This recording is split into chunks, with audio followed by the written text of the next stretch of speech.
kusina ni Julia. Wow! Welcome to my cuisine. Dahil nagkikrib tayo sa ginataang bilo-bilo kahit tag-init, tara, gawin natin yan.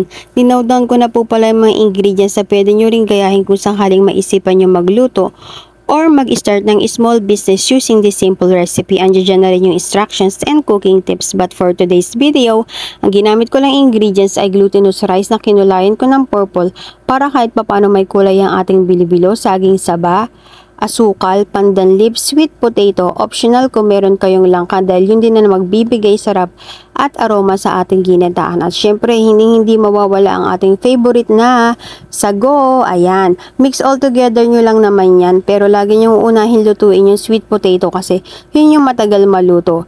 And hintayin nyo lang kumulo at isunod nyo na yung mga ingredients na mabilis maluto. O, diba? Naintindihan nyo naman yun. At ihuli ninyong ilagay yung nabubulol na ako. Ilagay yung unang gata at yan. Hintayin nyo lang kumulo at ready to serve na yan. See you again on my next video. Bye!